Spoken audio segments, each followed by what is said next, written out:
Olá, quinto ano, tudo bem? Vamos abrir a nossa apostila em Ciências na página 7. Nós vamos estudar a vida dentro da água. A água é essencial para todos os seres vivos, mas alguns deles ainda precisam estar dentro dela para sobreviver.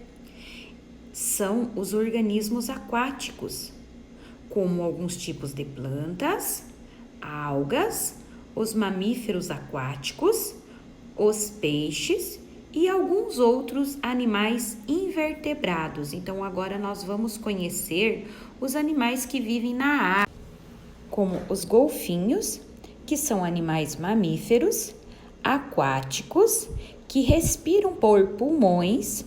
Por isso, eles precisam subir até a superfície da água para respirar. A Vitória régia é uma das maiores plantas aquáticas do mundo. Observem que linda! Temos também as sardinhas. São peixes que vivem em grandes quantidades, um cardume. Vemos agora algumas algas. Elas podem alcançar vários metros de comprimento e já as outras, elas são vistas só através do microscópio, são minúsculas.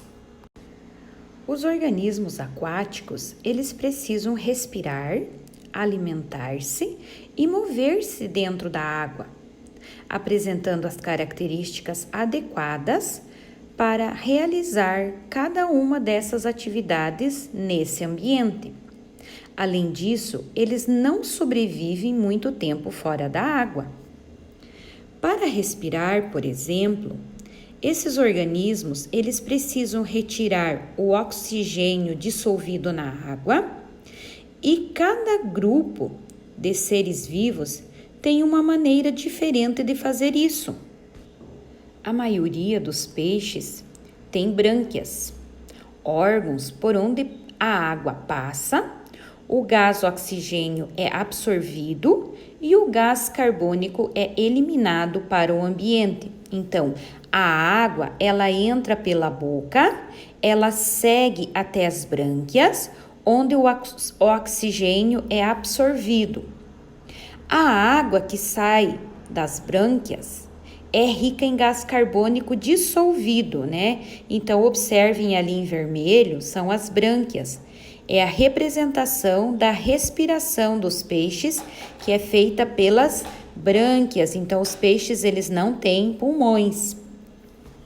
Outro exemplo são as plantas aquáticas, que elas precisam manter suas folhas dentro da superfície da água para receber luz solar e produzir o seu próprio alimento por meio do processo chamado fotossíntese.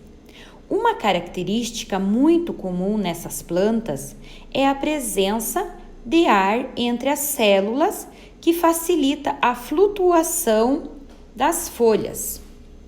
Você sabia que é muito fácil confundir plantas e algas, porque elas são muito parecidas e ambas, as duas, tanto as plantas quanto as algas, elas produzem o seu próprio alimento. Apesar das semelhanças, as plantas e as algas, elas fazem parte de grupos diferentes de seres vivos, pois apresentam diferenças importantes. Por exemplo, as algas, elas vivem apenas em ambientes aquáticos ou muito úmidos. E elas não têm troncos, não têm folhas, não têm flores e não têm sementes. Inclusive, algumas são microscópicas, são muito pequenininhas. Então, vamos lembrar sempre que as algas, elas não são plantas. Aqui nós temos a vida microscópica na água. Além dos organismos aquáticos facilmente vistos a olho nu, existem na água milhares de seres microscópicos ou de tamanho muito pequeno que compõem o plâncton. O que é o plâncton? o plâncton é dividido em fitoplâncton, constituído pelas algas e bactérias que realizam a fotossíntese, e o zooplâncton é formado por minúsculos animais e outros seres vivos que não realizam a fotossíntese. Os organismos plantônicos são muito importantes para o equilíbrio do ambiente. Eles compõem a base da cadeia alimentar nos oceanos, servindo de alimento para inúmeras espécies de animais aquáticos que filtram a água e os capturam. Além disso, o fitoplâncton produz a maior parte do gás oxigênio da Terra. Entre os animais aquáticos que se alimentam do plâncton estão pequenos peixes, moluscos, baleias e até algumas espécies de tubarões. Observem aqui o tubarão-baleia nada com a boca aberta, filtrando o plâncton presente na água. Ele chega a comer aproximadamente 20 quilos de plâncton por dia. Aqui nós temos você sabia que existem também seres vivos que passam parte da vida em ambiente terrestre e a parte em ambiente aquático, como os sapos, as tartarugas e os jacarés. Esses animais têm características que lhes permitem viver nos dois ambientes, ao menos algum tempo ou alguma etapa da vida, né? Que é o caso dos sapos. Então, quando adultos, os sapos, eles vivem em ambientes terrestres, úmidos e respiram por pulmões e pela pele. No entanto, na fase de larva, como girinos, eles vivem em ambientes aquáticos e respiram pelas brânquias. Lápis na mão. Vamos analisar a tabela que mostra a porcentagem aproximada de água do planeta Terra, do amendoim, do corpo humano e da alface. Então, olhem aqui, o planeta Terra tem 70% de água. O amendoim, ele tem 5% de água. O nosso corpo humano adulto, ele tem 60% de água. E a alface, ela tem 95% de água. O que nós vamos fazer? Na tabela, pinte de azul a coluna com o exemplo que apresenta a maior quantidade de água em sua composição. Então, onde nós temos a maior parte, a maior quantidade de águas na sua composição, hein?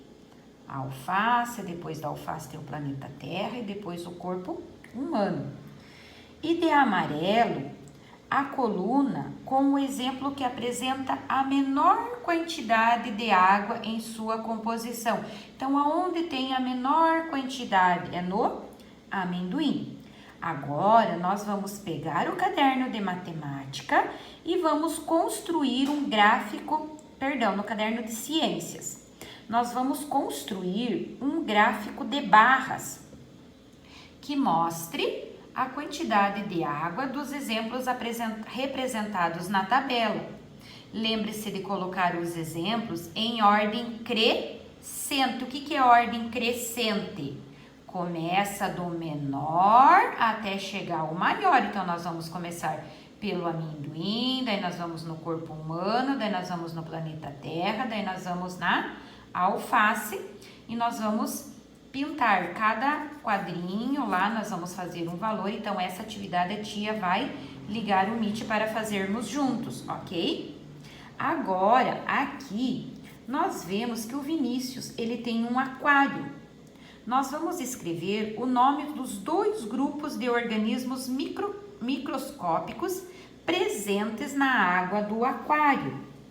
Então, quem que nós temos? O fitoplâncton e o zooplâncton, né? E agora, qual é a importância dos organismos microscópicos presentes na água do aquário? Por que eles são importantes?